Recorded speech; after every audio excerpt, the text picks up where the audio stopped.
بسم الله الرحمن الرحيم.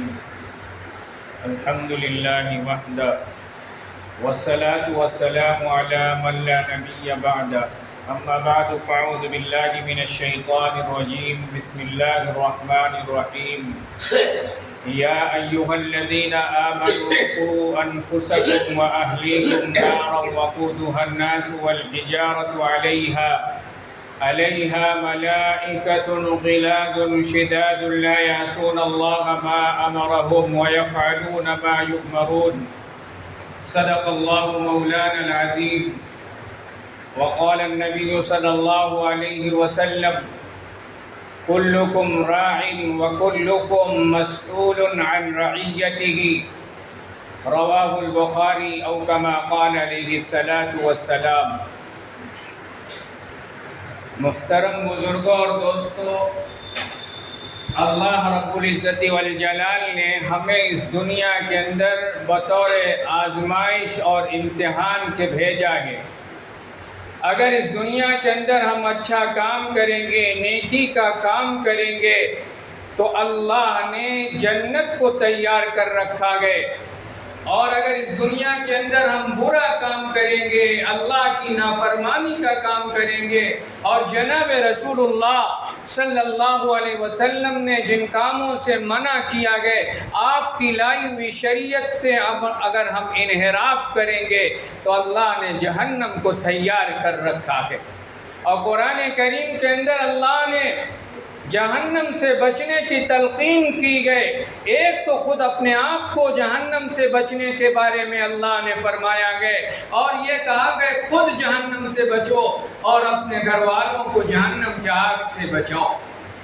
ابھی میں نے جو آیت کریمہ پڑھی گئی، یہ سورہ تحریم کی آیت ہے، 28ویں پارے کی آیت ہے۔ اس آیت کریمہ کے اندر اللہ تبارک و تعالیٰ نے جہنم کی منظر کشی کی گئی کہ جہنم پر جو فرشتے ہوں گے وہ کس قدر ہوں گے، ان کی کیا طاقت ہوگی، کس قدر وہ کس کیفیت اور ان کی حالت کیا ہوگی۔ اللہ نے اسی مضمون کو بیان کیا گیا۔ اللہ یہ فرماتا ہے: یا ایھا الذین آمنوا قوا انفسکم واہلیکم نارا وقودها الناس والحجارہ۔ یا ایھا الذین آمنوا قوا انفسکم، اے ایمان والو اپنے آپ کو اور اپنے گھر والوں کو بچاؤ جہنم کی آگ سے۔ آگے اللہ نے کیا فرمایا؟ وقودها الناس والحجارہ۔ وہ آگ کوئی معمولی آگ نہیں، وہ آگ جو گئے اللہ یہ فرماتا ہے اس کا ایندھن جو گئے انسان اور پتھر ہے۔ دنیا کی معمولی آگ، جس آگ کو ہم برداشت نہیں کر سکتے، تو جہنم کی آگ کے بارے میں اللہ یہ فرماتا ہے وَقُودُهَا النَّاسُ وَالْحِجَارَةُ، اس کے ایندھن انسان اور پتھر ہیں، یعنی اس آگ کو جو جلایا جائے گا انسان اور پتھروں کے ذریعے جلایا جائے گا، یعنی وہ آگ انتہائی بھیانک ہوگی۔ پھر آگے اللہ یہ فرماتا ہے عَلَيْهَا مَلَائِكَةٌ غِلَاظٌ۔ اب جو گئے اللہ آگ کے بارے میں، آگ پر جو فرشتے مقرر ہوں گے ان کی کیا طاقت ہوگی، ان کی کیفیت کیا ہوگی، ان کی حالت کیا ہوگی، اللہ اس کو بیان کرتا ہے علیہا ملائکۃ غلاظ، کہ جہنم پر جو فرشتے ہوں گے انتہائی سخت ہوں گے، یعنی ان کے اندر نرمی نہیں ہوگی۔ اللہ نے اس وہم و خیال کو نکال دیا، جس طرح جیلر یا کوئی ایسا شخص جو نگراں ہوتا ہے اگر وہ نرم دل ہوتا ہے تو یہ امکان کیا جا سکتا ہے کہ وہ باہر نکال دے گا، لیکن اللہ نے کہہ دیا کہ جہنم پر جو داروغہ ہوں گے وہ سخت ہوں گے، ان کے اندر نرمی کا مادہ نہیں ہوگا۔ اللہ یہ فرماتا ہے رحم دل نہیں ہوں گے، رحم نہیں کھائیں گے، آپ روئیں گے، چلائیں گے، لیکن ان کے اندر رحم نہیں آئے گا، وہ انتہائی سخت ہو۔ پھر اللہ نے دوسری صفت بیان کیا شداد، وہ انتہائی طاقتور ہو۔ ایسا بھی نہیں، اس امکان کو بھی خارج کر دیا کہ وہاں پر کسی کی دادا گیری نہیں چلے گی،